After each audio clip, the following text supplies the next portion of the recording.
was previously tranquil neighborhood miserable. Okay, so we need to decide, do we want to become some, a bedroom, or we want to stay a bedroom community, or we want to be somewhere where there's businesses here and there that, basically we're not getting anything out of it. The state law says in the township, you're not going to collect it, you can't tax them. So why, it just, to me, I don't understand why, and it was these sewers, all you have to do is read the Beacon Journal that, everything you read about sewers is just an increased expense for people. The only thing it does is go up. Isn't R&R moving out of there?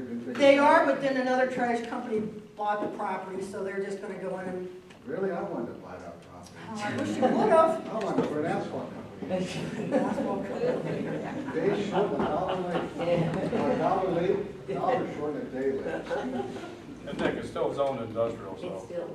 Yeah, that's what they snuck in and they rezoned it from farmland, from residential, I don't think whatever it was back then, to industrial. But no, they didn't tell us. The same way, this is why it's important that the people you have, make sure and put in as trustees. The trustees appoint the people, the people on the zoning board and the Board of Zoning Appeals, to make sure they do their job honestly. The same way across the street from 1348 Martin Road, that was rezoned from residential to industrial, and we didn't, they're supposed to send out notices if you live within, I believe it's 500 feet.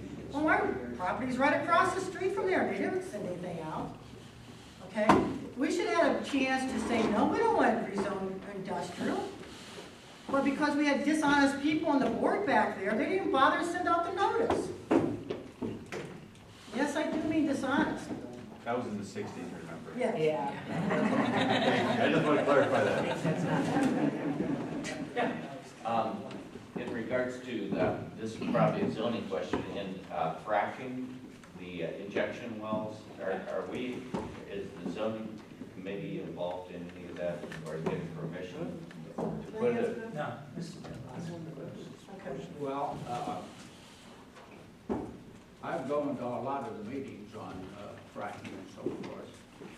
Right across the street from where I live, there's going to be 5 wells down there, but it's just the deep wells. It's not fracking. The only fracking we have is the one down Congress Lake Road across from where Kenny Whitmer's farm's at. And they only fracked it twice. And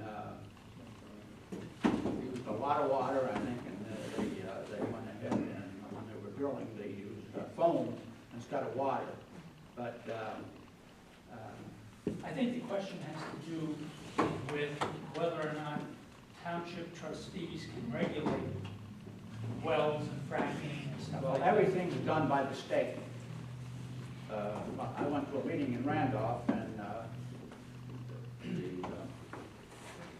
the prosecutor was there, and he said that the township trustees have lost all, they have nothing to say about this. It's all state. So the people started booing him, and he sat down.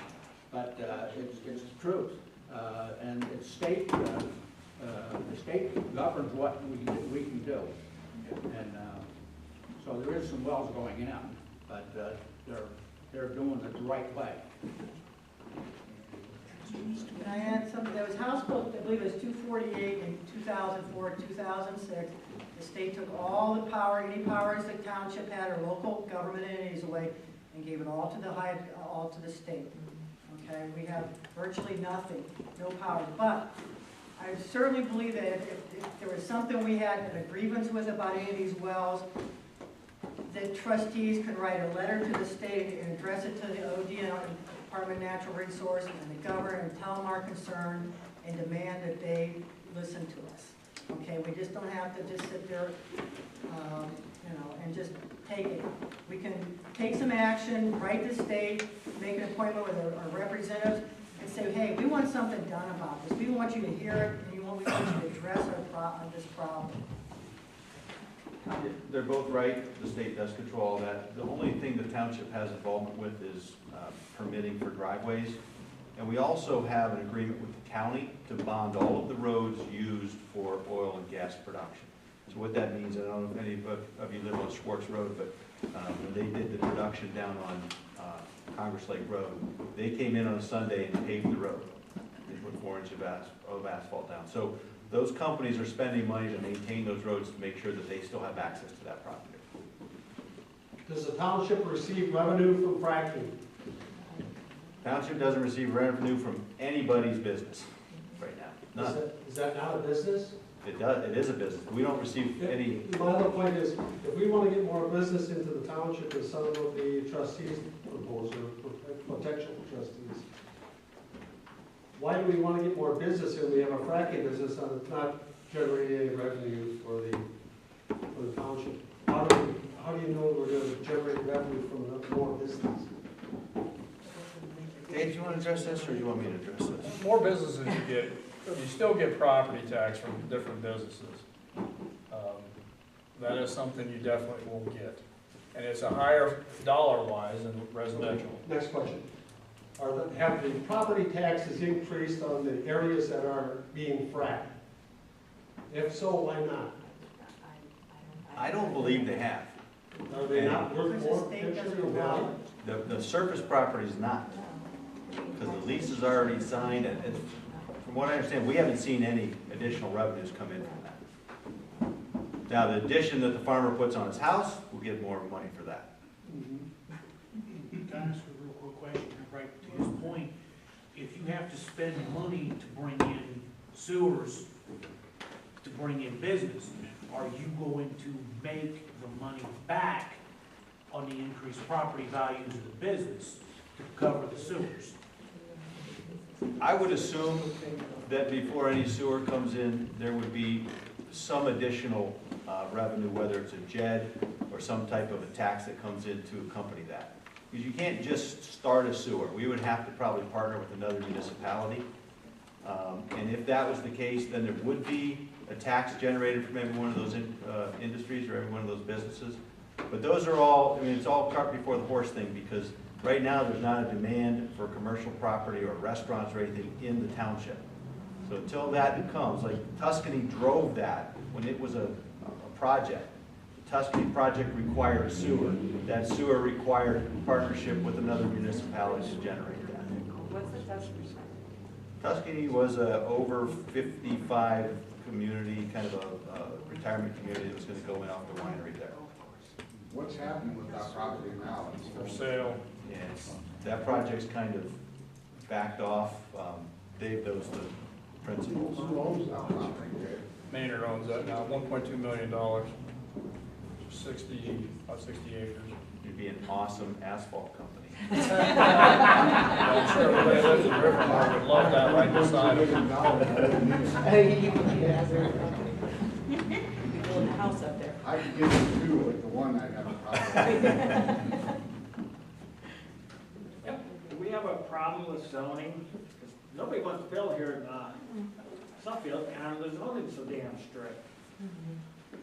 That's why people don't want to live here. How they Zoning don't is deal with strict? zoning.